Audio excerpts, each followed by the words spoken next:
Pokémon is a game about becoming the very best. You know, 10-year-old child takes on the world, destroying every trainer in their path to become champion. Well, not anymore. In Scarlet and Violet, things have changed. As multiple people can be champions, gyms can be done in any order, and the Hall of Fame is just a fancy award. It doesn't matter whether it was for an outstanding achievement or for a crime. Theoretically, there's room for anyone, including perhaps Larry. He's your average working Joe, he's the people's hero, but more importantly, he just wants to make it through the day. Working 2 jobs in both the gym circuit and the Pokemon League, some may say he's intrinsically motivated by the grind, but I would say, man's depressed. So you may be wondering, when did it all go so wrong? Well, just as Scarlet and Violet explore a paradox past and future, somewhere, a young Larry awakens in Paldea, determined and ready to begin his journey in the world of Pokemon. Larry's adventure starts out with a visit from the local school's director. As it's the first day of school, Larry gets to pick from a selection of starter Pokemon. Plus, tuition payments are due, and like the good guy he is, Clavel is here to collect in person. So after picking the most normal option for a pet, Larry meets his neighbor Nemona for a crash course on catching Pokemon. Well, I guess this is our starter. I really do not want this. There's nothing of any real consequence for at least the next 15 minutes, which probably makes this a perfect time to introduce the Larry Lock. It's 2023, so Nuzlocke is probably in the dictionary now, but if you don't know, a Nuzlocke is a challenge where if a Pokemon faints in battle, it dies forever, which means we can't use them anymore. You know, dead. A normal Nuzlocke will have rules on how many Pokemon you can catch, but in the Larry Lock, we can only use the 9 Pokemon Larry uses in battles throughout the game. But with this being a Nuzlocke, we could lose. And let's be honest, with this being our team, that very easily could happen. No! So we lost, which means we do it all again. But this time, our angry little pig uses Echoed Voice, a move that has an increasing power when used in succession, which allows us to take down the Quaxly and destroy Pawmi in just a single hit. We finally enter the city of Mesagoza, being probably several hours late to school at this point, and Larry has his first run-in with the most threatening evil Pokemon team yet. One that would give even the ambitions of Team Galactic a run for their lunch money. Team Star. And after the embarrassment that was the last battle, this time it's just a bit easier now that we have our single strategy down. So after beating the 2 grunts and destroying bullying forever, Nemona shows up again and decides to even the playing field by giving Larry a Terra Orb, which is exactly what Nemona used in the last battle. So hey, now that it's actually a fair fight, Larry just simply won't lose again. School in Pokemon is exactly what you'd expect. We've got drama, we've got hacking, and we've got a lot of talking. So after Larry meets everyone he needs to meet, and we beat the onslaught of never-ending text, it's time to sleep. For the entire semester. So leaving Mesagoza and what can only be described as a good night's sleep, Larry is ready for adventure and heads west to the town of Cortondo, the home of the first Pokemon Gym Challenge. It doesn't take long before there's another interruption, but this time it's for a friend. Not only is Staraptor Larry's most prominent ace Pokemon throughout the entire game, this is the single strongest and most versatile Pokemon we will have access to. With a varied moveset, access to one of the best abilities in the game, and incredibly good stats, this is a Pokemon we will need to keep safe. So with a new best friend by his side, Larry heads into town ready to battle the first gym leader. For each of the gyms in Scarlet and Violet, there's always an accompanying challenge. And where challenge may fit some of the older games in the series, here, not so much. But hey, the little bird just evolved, so that's good, especially when the first gym leader uses bug types. So after trying to be funny by using Double Team to make our Pokemon practically unhittable, we are now all set up for an easy gym battle. Okay, I actually thought that would kill. Even if it hits us here, we should just survive. Oh! How did it land 4 hits? Where did that come from? After breaking the laws of Larry by trying something unconventional and almost being punished for it, we script through the first gym before heading all the way back to Mesagoza on the road to the second gym. It's worth noting Scarlet and Violet are actually the first Pokemon games to feature several additional storylines alongside the main gym challenge. And I'm here to say, we won't be doing any of them. Firstly, Arvin, who we just met, wants to go on a camping trip to hunt for rare herbs, which are 2 things that any 10-year-old should explicitly avoid. And second, like any sensible human being would do after having his phone hacked, Larry reported the crime to the local authorities and Penny's story ends here. Why write these storylines out of the challenge, you may be wondering? Well, neither really works within the confines of a nuzlocke, and 2, they're just not very fun. On the route to the town of Artisan and the second gym, we pick up a sharp beak in preparation for another gym week to flying before deciding to meet an additional member of the Larry 9. Dunsparce. While this gym is perfectly doable with just Staravia, having that one extra assurance when fighting a Sudowoodo with Rock Blast definitely goes a long way when you almost lost your best Pokemon to the first gym leader. Dunsparce has both Glare and Screech for utility and works as an excellent pivot Pokemon for switching out of tough situations. So with every Pokemon leveled up to the cap and enough sunflowers gathered to push a switch to its limits, it's time for the second gym. And would you look at that? The addition of Dunsparce ends up being a great one. Staravia can pretty much roll through the first 2 Pokemon before making an easy pivot through Dunsparce to resist the grass move, trigger Intimidate, and just win. Impressed by Larry's 2 new shiny gym badges, Elite 4 rep and Uva Academy teacher Hazzaa stops by to personally congratulate Larry for whatever reason, and then leaves. But there's no time to dwell, as next up is Iono, who brings with her the hardest challenge yet. It can't really be understated that this fight can be the run-ender for many nuzlocks, and with the limited options of the Larry lock, being prepared can't hurt. We catch a Kamala for its solid early game attack stat, which it kindly demonstrated for us, and now it's probably also about time that we evolved our neglected little pig. Only to realize it's the wrong one, because for whatever reason, they have different stats. So we're just going to quickly fix that. Before taking on the third gym, it's time to run it back against the only real threat so far, Nemona. There were no real issues with either of the first 2 Pokemon, just the Quaxwell, which unfortunately led into a not so optimal Pokemon switch. Work up. Uh-oh. This is actually pretty bad. The initial plan was to switch into Dunsparce, who could take 2 hits, even with a potential critical hit. But even with preparation, sometimes things don't always go as planned. No! Okay, that confusion might have actually messed us up. I think we need to hit this Glare so that we have speed priority. Please? Yes! Oh! Okay. There's an easier way out now. We should be able to get at least 1 hit. Here's the Water Pulse. Confusion! Oh my god! Oinkologne has pretty good special defense. We tank this one for sure. Yeah, okay. Confusion, of course. Why not? Yeah, okay. Right, I think we have to risk crit and just go for Terra Oinkologne here. I was saving Terra for Kamala, but the way this is going, it probably just switches in and gets crit, let's be honest. There we go. There's some good damage. Nemona has rolled all the status effects. All I wanted was 1 flinch, please. Wait. It has Comatose. Without Comatose, we just get confused. Yeah, let's be honest. That's what would have happened. It didn't kill. Yes! Okay. How do we not lose anyone? How did we not lose anyone? We actually did it. How do we do that? All we can really do is count our blessings, because that was a scenario we really had zero business coming out of with everyone still alive. So what did we learn? Well, unless you plan multiple moves ahead or are in immediate danger, don't switch Pokemon. Moving on, Gym Fight. Our Kamala has been upgraded, now sporting both Stockpile and Swallow in its moveset. So with the first Pokemon being Wattrel, we just set up 3 stockpiles before slamming this little bird into the ground. Luxio throws a temporary spanner in the works with Intimidate, so swallowing the 3 stockpiles to heal, using Yawn to switch, gives an excellent opportunity for Oinkologne to come in and do something.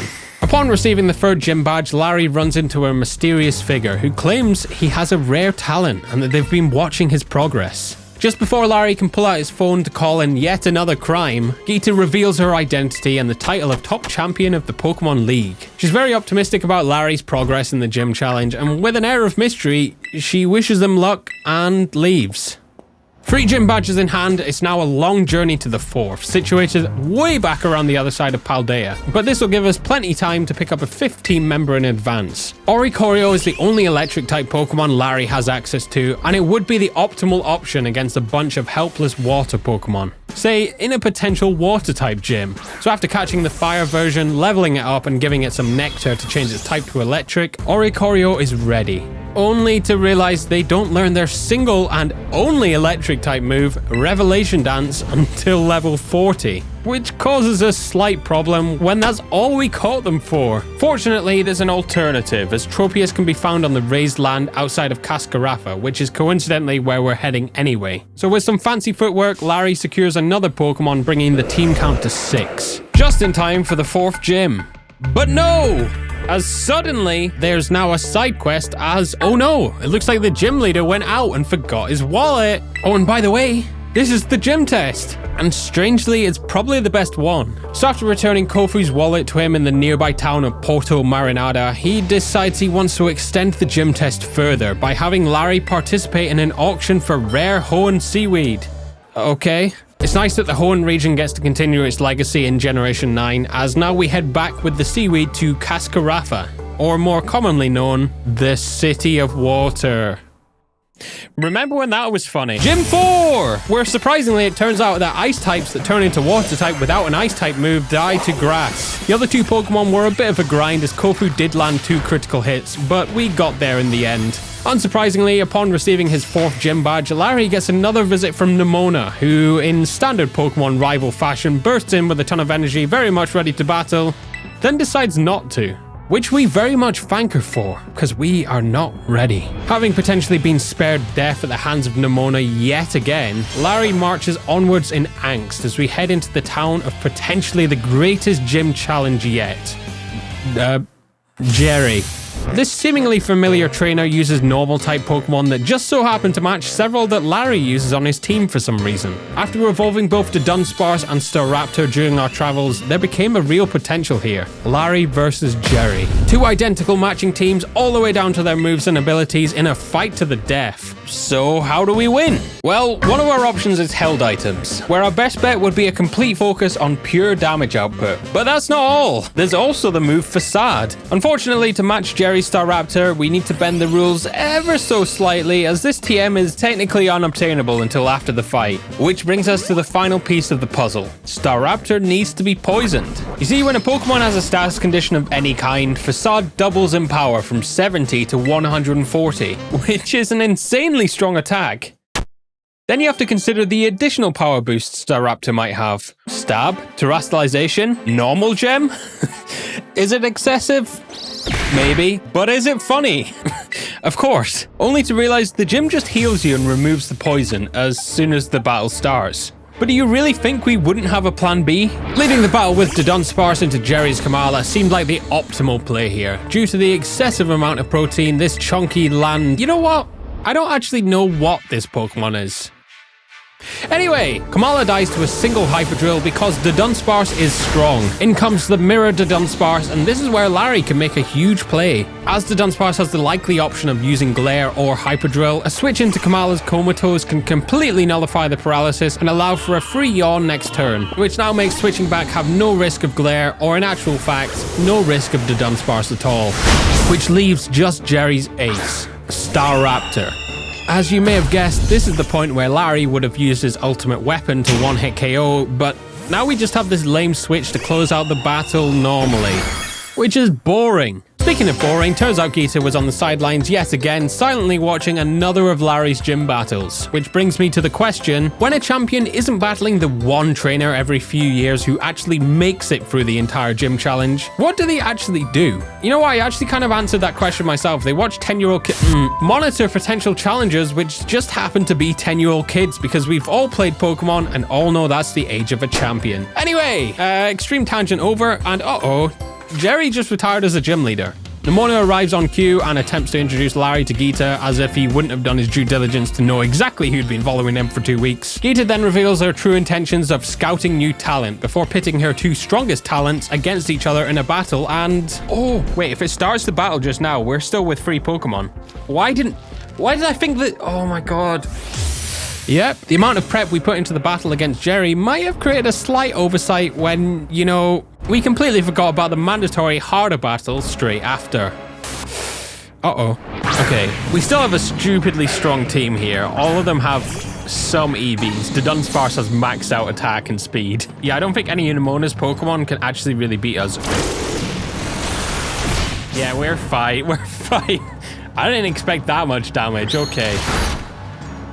Flinch. Oh, we actually need the HP here. Okay, I don't like this. I don't like this. It's going to be one of those scenarios where we just flinch 5 times and die, isn't it? We just have to stick this out. Okay, that's it. We're through.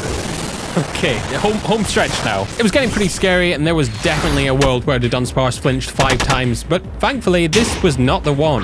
Both Gumi and Palmo were single-handedly eviscerated by the Dunsparce's Hyper Drill, which left just Quaquaval. And like a certain other scenario, we decided to switch Pokemon.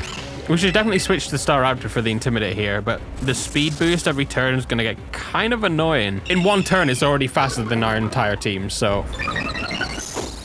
Yep, good damage. Good. Okay, this is fine. It's fine. It's fine. We definitely survive a hit, even with crit. I think Sucker Punch just kills. Do we go for Slam? If we go for Slam, it definitely kills with Stab. No, no, no, no, no, no, he survived. Oh, we survived. Okay, we just used Sucker Punch again. We just used Sucker Punch again. Wait, Aqua Jet. No. Oh, I completely forgot. Yeah. Rest in peace. Oh, this is actually really bad. Okay, we don't have priority in our... Okay, we just wipe. We actually just wipe. Please survive. Somehow. Just please. I don't think we do. I don't think there's a way. What?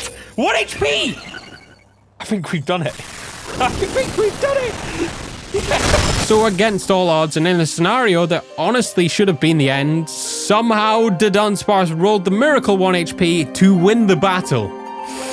Oh, but at what cost? Kamala burst onto the team with fiery fervor, leading the charge against the strong Nemona in Lavencia, only to then fall in round 2. I had this whole bit for like Kamala's death, but let's be honest, no one really cares about this Pokemon.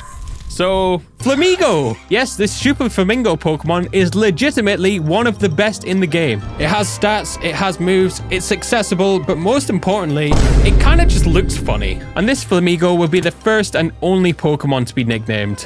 And I think that's for obvious reasons. Before heading up the icy path to the 6th gym leader, Staraptor learns Thief via TM and is given black glasses to hold in preparation for the upcoming army of ghosts. Which is extremely unfortunate for MC Sledge and the gang, as Staraptor's normal typing basically makes it immune to the majority of what they had to offer. After the difficulty of VGC right-hand in Sword and Shield, I kind of expected at least some turbulence from, say, Whirlwind or something here, but no. Rhyme's team had literally zero synergy, as they were single-handedly picked apart in potentially Larry's easiest gym fight so far. With 0 upgrades available for our bike at this point, you might be expecting the 7th gym to be inaccessible without rock climb, being up a literal mountaintop and all. But fear not, as Larry can access the hidden intended movement mechanic to backwards long jump his way as intended through the intended route of the mountain path. So as Larry rolled into town to face yet another gym leader weak to the thieving raptor, everything is set up for another pushover. Another Nemona fight, seriously, we've done 1 gym. Okay, this feels like we've got this now. It's literally just the same team as last time. We should be good. We have so many switches.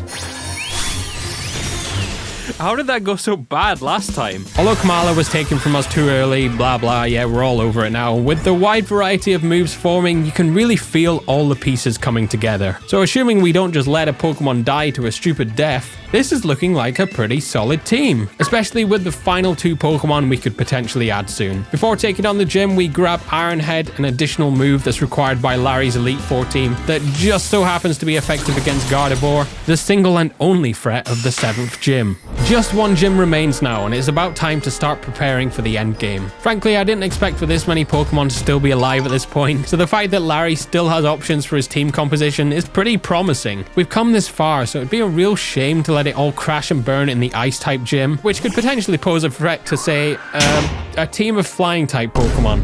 Yep, Staraptor could use Terra Normal to remove its Flying-type weakness and try close combat until the defense drops get scary theoretically, but it beat the entire gym. Alright, Nemona and Geeta show up on cue as they always do, congratulate Larry, flex their champion rank, and then leave. With every gym badge in hand, all that remains on Larry's roller coaster of a story is to take on the final test, the Pokemon League. Well, that's how it usually is in Pokemon anyway. Everything we've faced through triumph and defeat has led to this moment. As we begin making the final preparations and enhancements to have the best chance of seeing this journey over the line, it's important to reflect on the mistakes we've made to better understand the lessons that we've learned. Long story short, we can't take away all the unbelievably stupid plays, but we can stop them from happening again. They've been hinted at, but Larry has 2 final additions to his Pokemon lineup, Altaria and Braviary. Unfortunately, for the most part, due to the moveset required, Braviary essentially makes for a slightly bulkier, slightly slower, significantly less useful Staraptor, but that isn't necessarily a bad thing. Altaria, on the other hand, brings an incredibly varied moveset, a resistant Terra type to a massive flying type weakness, but somehow has lower attack stats than Oink alone. Well, I guess it's time. So with an air of optimism and an incredibly average team at best, young Larry approaches the Pokemon League, only to then be greeted with what seemed like a job interview. Rika began listing off a variety of questions that seemingly related to the gym challenge, but when the first question up is what mode of transport Larry used to get here today, you really just have to wonder what they were going for. It was an arduous task, but finally, after shoveling through maybe a dozen questions, just one final question remained. And I don't know about you, but I get a feeling this was the only one that actually mattered anyway. It takes one to know one, as Rika jumped immediately from one job into the Elite Four, opening with a Wish Cache, which of course we were more than prepared for. You know what, let's just start with Staraptor and see what happens. What could go wrong? Wish Cache has Blizzard, so if we don't want to die, Terra Normal is really the only option without switching.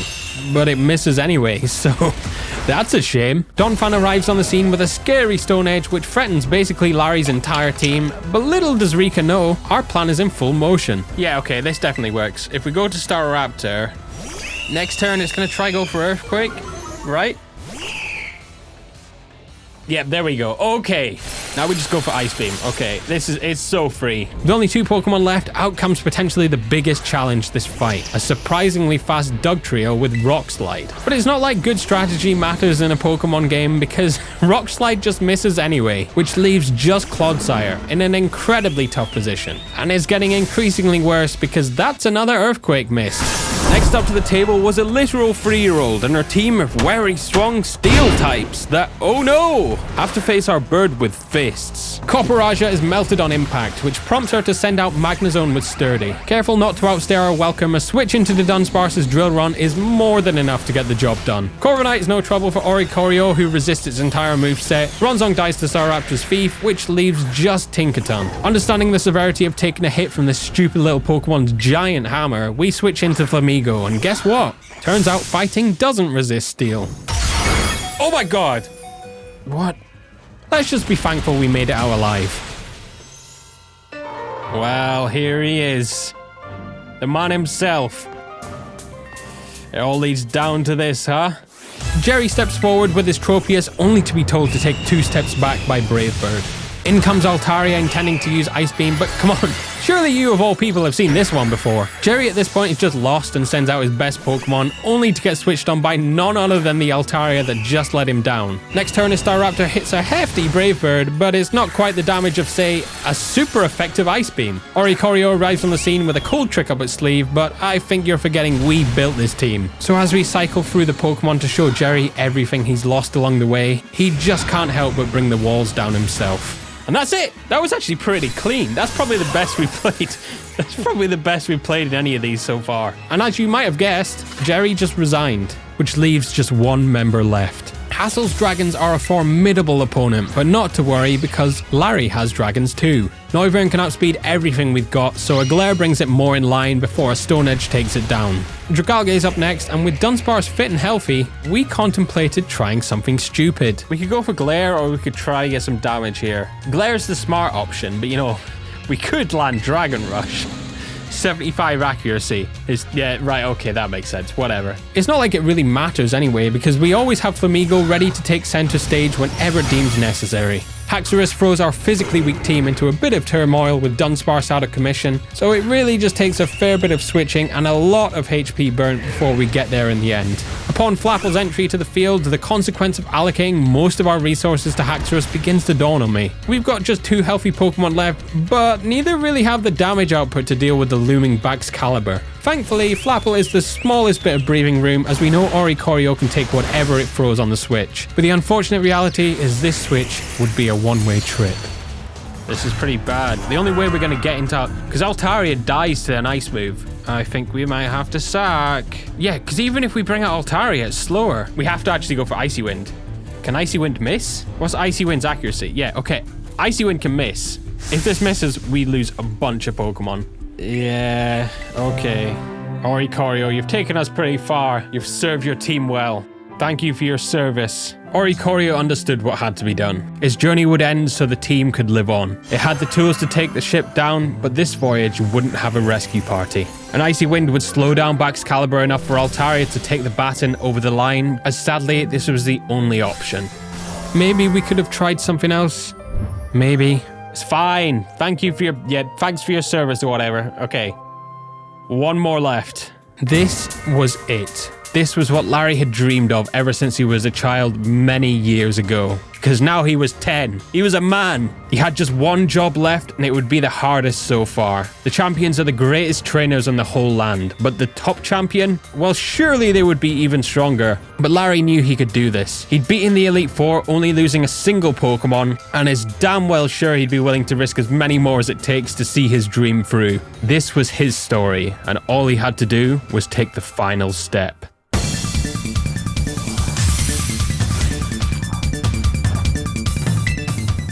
The first three Pokemon felt like flies. It felt too easy. His Flamigo wiped through half the team like it was nothing, but now it was time to switch.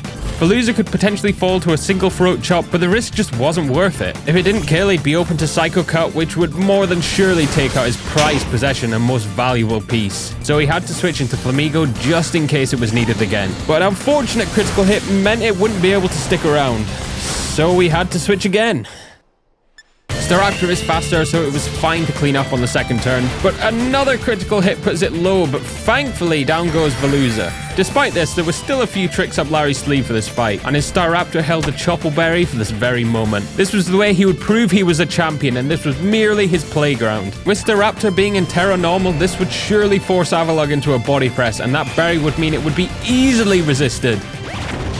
No! How did that kill? Why... I thought the berry reduced it by like 4 times. I thought we just survive. What? Oh, body press works differently, doesn't it? What am I doing? Avalugg has like stupid defense, right? The only reason I did the stupid berry strat was so that Staraptor could have a cool moment in the script, and now it's just dead, isn't it? You're right. Staraptor's death struck right to the core. It was a dumb decision that never should have happened. Whatever crossed his mind to go for style points when there was an easy logical option right in front of him the whole time? Why did he risk his best Pokemon? But he couldn't overthink now. There was one Pokemon left, and it was the ace, no less. Gita surely had a trick up her sleeve here, so he couldn't let his guard down just yet. Oh yeah, that makes sense. Larry had done it. He'd become a champion. Put his name on the wall alongside the greats of his region. Nemona, Gita, and, from the start, people told him normal types are not good. And while it's probably still true, he'd proven they could win. So as the dust settled, Gita approached Larry still in shock. She knew he'd risk whatever it took to see this victory through, which was exactly what she'd been looking for. A trainer with untapped potential. Someone with 25 years of experience at only 10 years of age. It was every employer's dream. So now, there was only one thing left to do. Offer him an unpaid internship as a gym leader. Woo! Yeah!